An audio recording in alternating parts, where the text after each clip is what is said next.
putting on the new assembly, the cores on the new Nano Crystalline cores. And let me just turn my power on. I'll wait for the fan to go off, because the fan uses almost as much power as my circuit does. Right, so that's the ambient current consumption, which is when it's not running, which is this box using that amount of current, 50 milliamps. Turn this thing on. So 33.5 volts on the high side. Right, so how much more efficient is it after I did a lot of tuning, because I did have to change some of my capacitors on the output coils, and I actually removed a capacitor on one of my output coils, which was because this new the new core material does behave slightly differently. And two of the actuator coils at the bottom, I think it's the bottom one. Yeah, it's the bottom one. I've actually got this little choking series with it, just to create a slight offset in the pulse across the drive circuit. So let me just push my battery on and put my meter on. So we're only measuring AC on this meter actually. So I turn it on and let's look at the current output. As you can see, we're at 200 milliamps, which is pretty good, because we're pushing into it about 9.7 volts. It's climbing. So we're not even at the bottom end, and the current is now at 90 milliamps. So yeah, we actually got it back down to what it was previously. We've actually got this high side back down to 90 milliamps, which is really good news. So I was telling my friends on Discord about that. So my circuit's running. We're drawing the same amount of current as before, but we're actually gaining a considerable amount of current. If I can get my phone right above it. Right, we're on the 500 milliamp scale. Focus, you silly thing. Right, so about this meter, it's very old. I've had this meter since the 1980s, and it's seen better days, and it's getting a bit crusty around the edges. That's why it's got the tie wrap on it to hold the back on, because the plastic's is disintegrating around the back. But you can see how much faster the voltage is climbing. Going into the supercapacitors, it's ticking up pretty fast now, almost at the rate of a second, you know, almost. So yeah, it's doing a lot better than it was. Considering that we're pushing out all that current, and it seems to maintain the current, even when we get up to about 13-14 volts on the supercapacitors, we are still seeing a decent amount of current. Now, I couldn't do this with the other camera yesterday because it was on a USB lead, but the amount of current that's getting up to the other supercapacitors is actually 150, because some of the current is lost in the long wires, and in the meter, I mean the MPPT circuit is using power, so that's using power as well, so that's being bleeded off. But we're doing pretty well, because 150 milliamps is basically getting into the supercapacitors, which we've never seen that before on this. That's going into 6.33 up there, but we've never seen that before on this configure on this circuit. So it's a downside bet. I mean, we used to be lucky to get 90 milliamps at about 6.3 volts or so, but yeah, so to actually see 150 milliamps going up there is pretty good news. Obviously it is daylight outside, but the solar panels are not really doing anything, to be honest. It's twilight out there. We're not seeing much current from the solar panels at all. It's negligible. So yeah, earlier before I switched this thing on, there was actually no current on that meter at all. It was if anything, it was going down. I'm gonna put that thing up there. The voltage, it was dropping because there's not enough sun. There is no sun anyway. It's just grey skies out there. So anyway, I'm happy that I got the input current back down to where I wanted it. The low side, which is the 16 volt before it's been stepped up, is about where it used to be. Look at that, it's actually where it used to be. So that's the current. If I flick the switch for voltage down here, we are still at 16 volts. Back to current, we are on the low side, about where we used to be. So that hasn't really changed. So the fact is that having the low side around about where it used to be and having all this extra current on the output means that we're making some really decent progress. So I thought I'd come on and show you this little test after I've tweaked it a bit. Obviously tweaked the frequency a bit. Actually, what's my I can't remember what my frequency is, but frequency wise we're at, oh, it's not showing me on there. It's not giving me an accurate. It's not really sure. That's not showing me properly because it can't really measure that high frequency very well. What I need to do is put my oscilloscope back on, which is let's turn it back on and see what we're getting on the oscilloscope. Let's see what we're getting on here.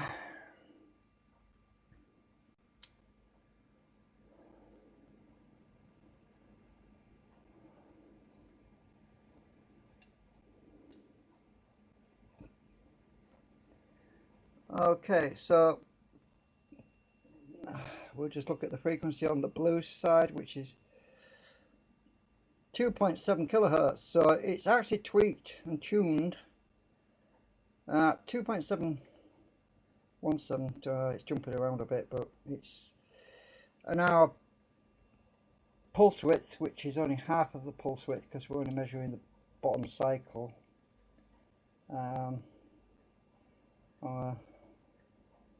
Pulse width is there, 60 microseconds over a period of 366. But remember, that's only the negative side of the cycle. We're not actually measuring the top cycle because I'd have to take the probe off the yellow channel, which is measuring the output coil, which I could easily do, but there's no point really, because you know that there's going to be pulses right in the middle there on the positive cycle. It's going to be just the same as the negative one, so there's no point really. But anyway, that's what we've got on the oscilloscope at the moment. And obviously the yellow channel with the output is a bit squished because of the load that's on it. If I take the load off, I just pull this lead out of here, we will see the waveform without a load on it. Now what's very interesting, look at the low side, look what the current does. It's shooting on the low side right up to 500 milliamps without a load on it. With no load at all, it's actually consuming more power. And on the high side it's showing us 180 milliamp current limited though. That's current limited. Now let's put the load back on. And with the load back on, we come right back down again. Yep. So anyway, just an update to show you what's going on. My thumb's twitching again. Stop twitching. I'm just checking the camera about. I hate these things. I'm checking my phone around, I mean. So anyway, that's where we are at the moment. There's other things I can do to improve it, obviously, like tweaking my output coils, but I need to get more copper wire for that. And yeah, driving it more heavily doesn't help. The interesting thing about this is if I increase the voltage that's going into this, if I go back to voltage, if I increase the voltage that's driving this circuit, you would think that I would get more output, but nope, that doesn't happen. I'll show you what I mean. If I shoot this up to, let's look at the current at the moment we're at, that's where we are right now. If I shoot this up to, say, if I go up to 40,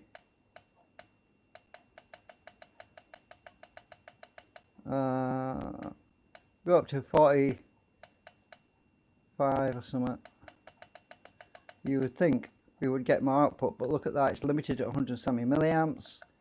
And look at the output. Has it gone up? No.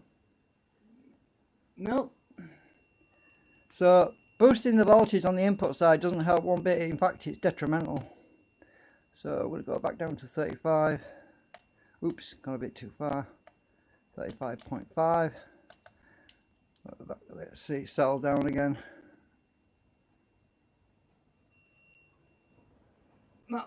That's the output current. So interesting things go on with this thing. So by increasing the input current, input voltage I mean, we see an increase on the input current, but we don't gain anything on the output, which is really interesting the way this thing works. So if I drop the voltage on the input drive, let's go down to 30.5. Let's go down to, I'm basically dropping it by about 5 volts or something like that. So let's go to 30.5. Input current is at 80 milliamps right now. Right, it's dropped to 80 milliamps now. Look at the output. We have lost a little bit, a tiny fraction on the output, which is fascinating. So we have lost good because the considerable amount of input on the low side. That's current on the low side, which dropped quite a bit. And we haven't lost a great deal on the output, but we've lost a little bit. So I tended to think that it, oops, stop shaking the bloody camera. So I do tend to think that the optimum is around 33.5. Right, we're at 90 milliamps there. And output, yep. So it seems to, like, I mean, obviously changing the voltages on the, what the MOSFETs are getting makes a big difference, because it depends on the capacitance on the, that's across the yellow and the purple wire that comes out the H bridge. And the H bridge has got the jumper leads, this white lead, this yellow lead, which goes up to this capacitor up here, which is crucial. The value of this capacitor is crucial. I actually found out yesterday it was actually 330 nanofarads. By sticking a 1 microfarad metal film capacitor back on here, my input current dropped like a stone. So it made one big difference.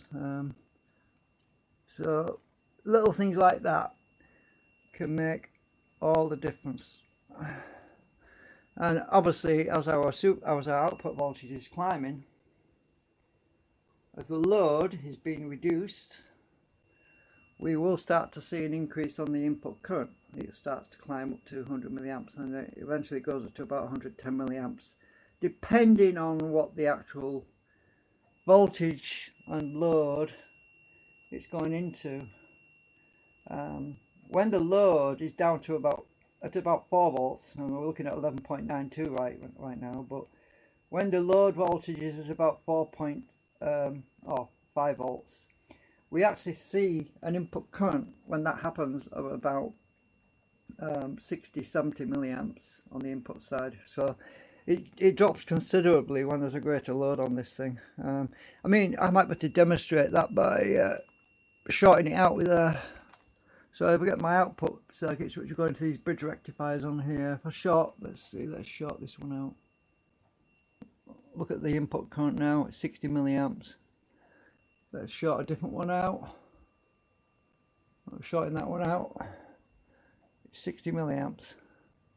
Without the short, we're back up to 100 milliamps. Let's short this one out. That one, with that one shorted, we're at 60 milliamps. So the greater the load, the less current consumption, which implies that it's an advantage to use a boost rectifier circuit. You know, as in a like these modules down here. But the trouble is that there's a huge amount of loss in those boost rectifiers. So just to get them to run, I don't know if I've got another one. There's one on here I got from China. It's not connected up, this one, but there's this boost rectifier that's on this board here, where you step up 4 volts up to 12 or 20, whatever volts you want. Those things are very inefficient. I suppose probably something more efficient would be, oh, what do they call them? I forgot what you call them now.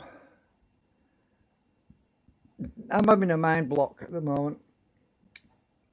Those little single transistor, they call them something stealers, or yeah, I just can't think of it right now. Yeah. I'm having a mind block. But anyway, the point is, having a more efficient step-up circuit is probably a beneficial thing, but because it keeps the actual output side pulled down low while it's pushing out more power, stepping it up, and we end up with lower input current as well. So dual thief, that's it, it's come to me. I remembered they're called dual thieves. Using a dual thief circuit would possibly be extremely beneficial on something like this. I haven't actually built one myself. I might actually have a go at doing that sometime. Just haven't got around to that. I'm not too keen on doing that yet. That's something that could come later on when I've optimized this thing as best as I can optimize it. And I prefer to have the output coils, the secondaries, optimized for maximum efficiency, because there's a less lossy situation when you get the coils right. Dual thieves or any kind of step-up boost circuit, you always end up with a lot of losses in those designs because of heat and thermal. Because when you're stepping up, when you're putting a heavy load on with a dual thief or some circuit with a coil, you're actually dissipating quite a considerable amount of heat to boost that higher current into a higher voltage. You always end up losing a lot. So it's more efficient to use the right coil arrangement, generally speaking. So anyway, that's it. I'm going, because give you an update, and my phone's getting a bit too hot to handle. Yeah, bye for now.